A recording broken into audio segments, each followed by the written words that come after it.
pertanian. Setiap hari mereka kerja itu dan itu. Jadi mereka semakin menguasai. Jadi kami juga sebagai penyuluh, ketika kami turun ke lapangan, kami tidak menggurui Bapak Mama, tetapi kita berbagi pengalaman.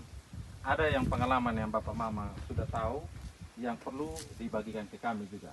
Tapi ada juga hal-hal yang kami tahu, kami perlu bagi di Bapak Mama. Jadi biosaka ini ditemukan oleh seorang petani. Namanya siapa? Pak Ansar. Pak Ansar, ya. Betul, ya. Sudah pernah. Sudah Jadi ikut. iya, karena sudah pernah ini ya. Jadi prinsip dari biosaka ini, kita memilih tanaman-tanaman yang mampu tumbuh subur di tempat-tempat yang ekstrim. Ya, kalau kita di Watumbaka ini, saya pikir kita tahu ini lingkungan yang ekstrim. Sudah batu karang lagi, panas lagi, curah hujan sedikit.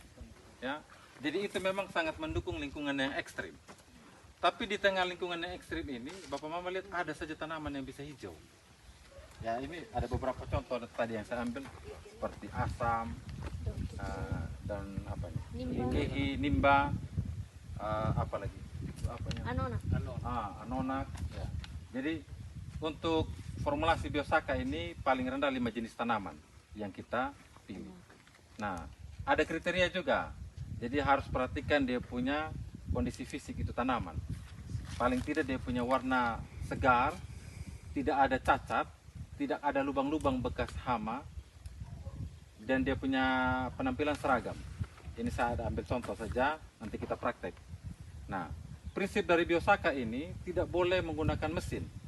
Kita harus menggunakan tangan kita sendiri untuk membuat dia punya formula biosaka. Nah, jangan juga dengan kasar. Kalau yang kasar nanti kan hancur ini daun.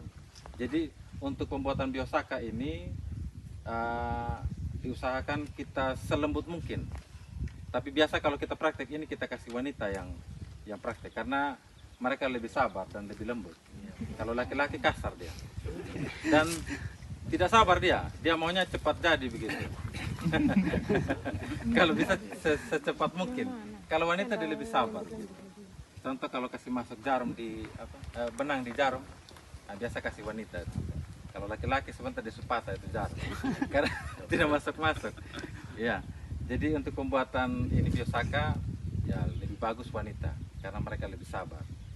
Ya, jadi prinsip biosaka ini tadi yang saya bilang, kita mengambil sesuatu yang dari sekitar kita, tanaman-tanaman itu, kita ambil dia punya apa istilahnya, gen ya. Kalau saya boleh bilang seperti gen lah. Jadi kenapa saya bilang gen? Karena apa? Dia bisa tumbuh di tempat yang sangat ekstrim, tapi dia bisa tetap hijau. Dia tidak terserang hama. Otomatis kita bisa bayangkan bagaimana itu tanaman dia bisa bertahan hidup dalam lingkungan yang sangat ekstrim. Kalau tanaman subur karena kita kasih pupuk, karena kita kasih air, karena kita supply dengan pupuk organik cair, itu wajar. Tapi tidak diperlakukan apa-apa, dibiarkan saja dia terlantar begitu, ada motor lewat, itu lumpur kena itu tanaman, ya, dia tetap saja hijau. Berarti tanaman itu punya sesuatu yang luar biasa dalam dia punya diri. Nah, itulah yang kita ambil untuk kita gunakan begitu, untuk biosaka ini. Jadi nanti dia punya praktek, kita gunakan paling sedikit 5 jenis tanaman. 5 jenis tanaman, nanti Bapak Mama bisa lihat di sekitar Bapak Mama, 5 jenis tanaman yang hijau. Bagian pucuknya kita campur dengan 5 liter air. Nanti kita praktek di sini, saya minta 1 orang. Siapa kira-kira Mama bisa? Orang. Iya, harus ibu. Karena laki-laki sebentar repot. Dia ramasnya kuat, jadi hancur semua ini tanaman. Bisa lagi Apalagi masih sudah pengalaman. Toh? Iya. Kalau Jadi caranya tangan kiri kita pegang. Tangan kiri pegang dia punya pangkal, tangan kanan itu yang remas. Tapi jangan kuat. Remas lembut saja. Jadi 1 kali meremas, 1 kali putar airnya. 1 kali meremas, 1 kali putar airnya.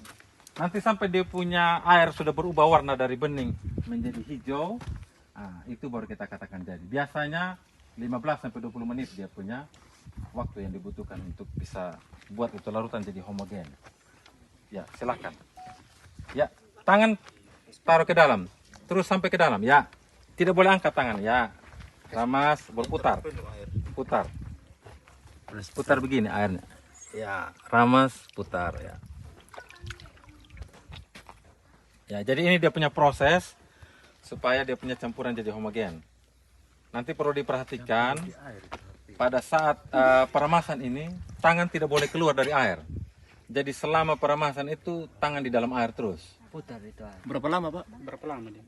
Biasanya 15 sampai 20 menit. Ya.